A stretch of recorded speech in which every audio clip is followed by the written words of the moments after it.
G'day, this is Captain Noob, and this is the Freezing Knuckles. So this is a kind of a strange weapon for me because I've never actually shown a freezing weapon of the unarmed variety before, because even on my PS4 days where I just use vanilla legendary weapons, I'd never do this. And that is because the way this thing works is obviously you get crits, you get people frozen and they're immobile for a bit. And I always thought that this is a little bit more useless if you're on a hang on, there's gunners there. I thought this is always a little bit more useless than anything because of the Iron Fist effect or perk that you should get Paralyzing Palm at rank 5, so you wouldn't need the freezing effect for that. You could just chuck on a different legendary effect and get the same roundabout effects. But there is a couple little benefits that from the freezing that I'll get to. Obviously you've got the extra energy damage, which is good, and obviously you cannot do a Paralyzing Palm crit without overdrive, I don't think. So we'll go ahead and check out what this thing can do with a little bit of overdrive. Alright, so that's injected into our bloodstream. Let's go ahead and freeze her. So obviously overdrive is going to give you 25% to critically hit your target, which is good. Which means 25% of the time hitting these guys, they're going to be knocked on the ground completely immobile. And the problem is, I've got the horrible effect of... Can you guys hear that mouse clicking there? I'm hammering the mouse button and it's not bloody doing anything. This is going to be bad. Okay, so... obviously, if you've got melee working for you, you can go ahead and hit these gunners with a reasonable pace and actually get them frozen some of the time. So if we could just get a good shot on you. And don't worry about them blocking too, because even if they hit... Oh, okay, we got a crit there, but it was already too late. We're going through a little death animation there. Yes. Even if they do actually block your shots, it still counts as a hit and you can still actually crit them. So that was another crit there, froze that turret, and we just executed a crit there just to make sure that turret died. We'll pick her up and throw her on the ground, and just keep on punching her, hopefully. There we go. Seems to be a little bit more, nice uppercut. Yeah, seems to be a little bit more responsive in third person, so I suppose, which we'll say there. So there you have it. There's a little bit of the overdrive giving us help with that. But usually you just knock people out like that, and that's going to keep them down for longer, so that's a little bit more powerful, I reckon. But you can keep that freezing going if you hit them outside of that, which is nice. But that's why I really haven't gone into unarmed freezing weapons, simply because you've got benefits of Iron Paralyzing Palm that... Oh, that's a Gatling laser in your hands, by the way. You've got benefits of Paralyzing Palm that make freezing a little bit more obsolete, but freezing, however, can't actually be used to freeze Deathclaws, because for some reason you just can't. Quickly get rid of this turret, hopefully. No, we'll just do it, that's fine. Yes, for some reason Deathclaws don't freeze, but you can get them with the Paralyzing Palm perk. I'm pretty sure a few monsters can do that too. Swan doesn't, because obviously behemoths can't be paralyzed, because that would be stupid. But yeah, again, there's just things that Paralyzing Palm can do that don't really go very well with the freezing effect. So I would suggest putting just about any other cool legendary effect on it. Maybe like Powerful for 25% extra damage, or even Instigating for better sneak attack crits. Anyways, while they're down, we'll just get rid of this turret.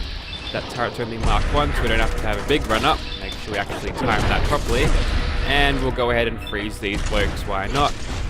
Now, freezing with melee weapons is a little bit more useful in these type of situations where everything's sort of tight and enclosed space, because obviously you get that hit everything in front of you at Big Leagues rank 4, which you can actually use to freeze multiple gunners at once.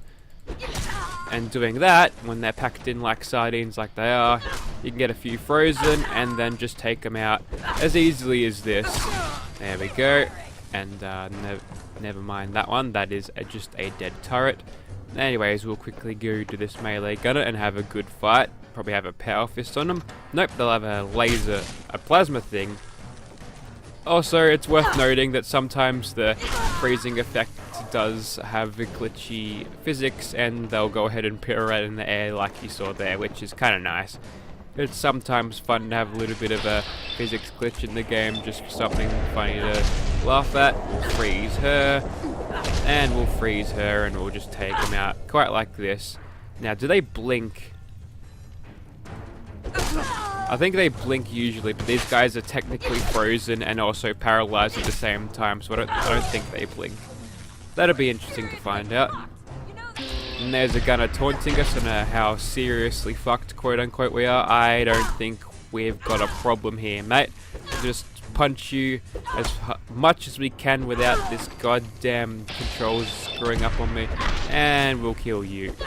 So we'll knock you out as fast as possible, and maybe, you know, we'll get a few more VAT shots on her just to try and get some of our crits back before we take on some monsters.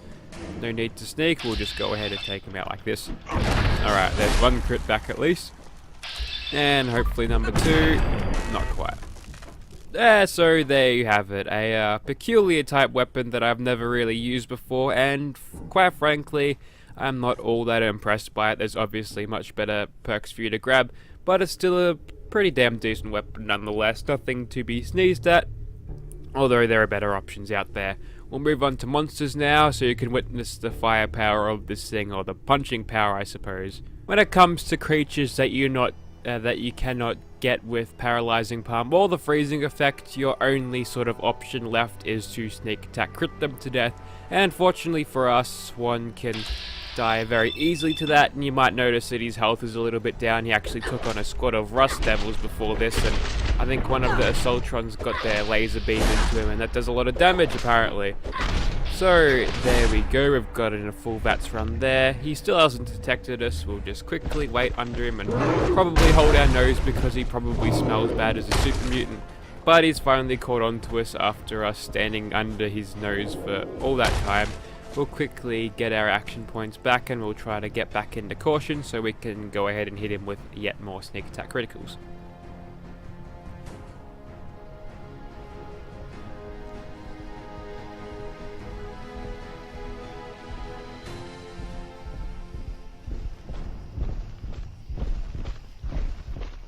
Right, that's round number 2. Let's see what we can do this time. Yep, more sneak attack crits. Just 2 rounds will probably do him in at this point. And was that a stagger that I saw? Could Brass Knuckle stagger Swan? Man, you'd have to punch really hard to stagger him. But anyway, there you go. Okay, he glitched through the train carriage.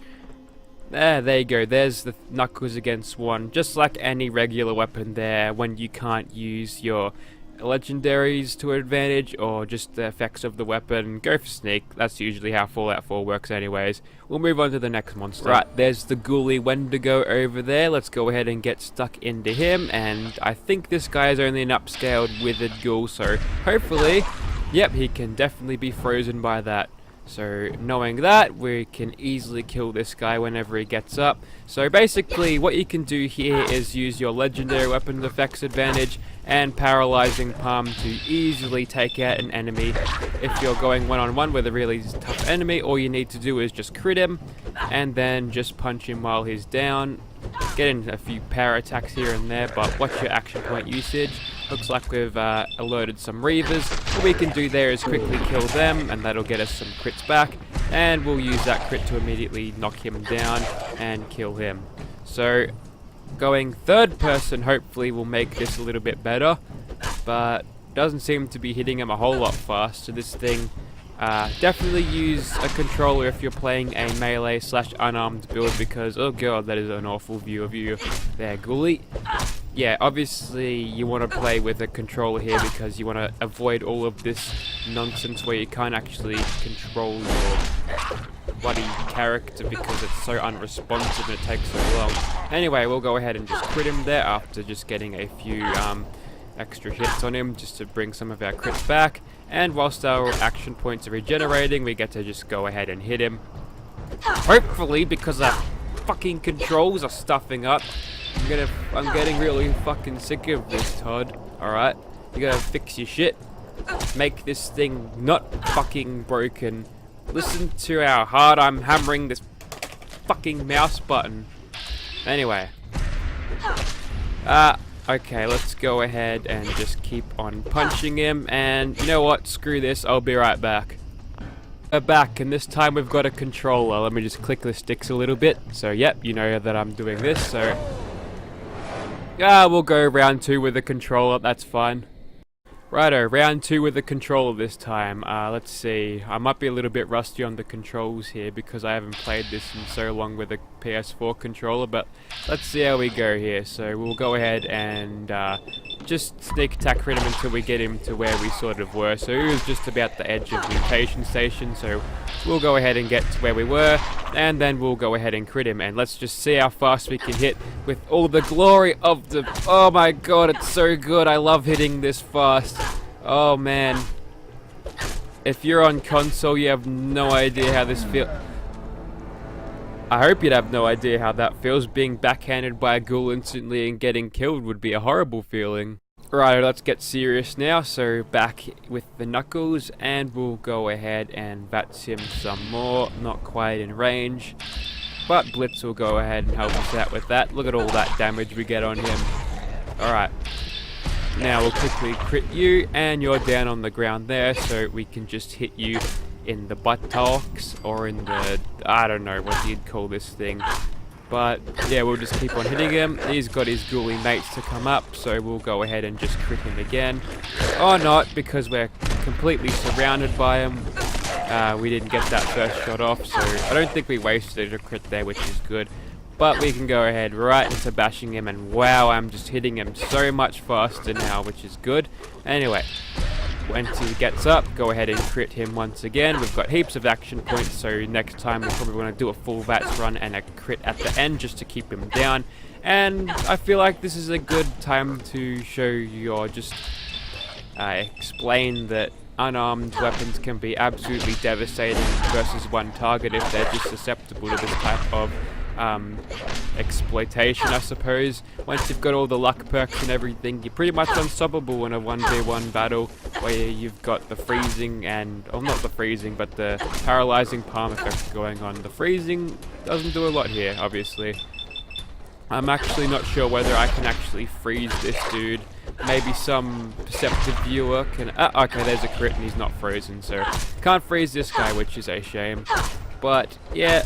It's not another vanilla game anyway, but I think this is as good a time as any to show you the power of what an unarmed weapon can do, and what usual projectile weapons such as the 10mm pistol on its own really struggles at. So unarmed build, they don't mess around with them. So if you'd like to see this weapon in your game, it's in the vanilla game. You can go ahead and farm it if you want to, but I highly recommend actually using mods to get it, because you don't want to be farming for ages for this, because that would suck. But I would actually suggest you getting a different legendary on your Knuckles, simply because it's not the best. I'd suggest either instigating or even powerful. But that is about it for the freezing Knuckles, and hopefully freezing unarmed weapons in general. I think that is about enough to cover basically all of the features of it, whilst showing off the power of unarmed weapons alone. And there goes Overdrive.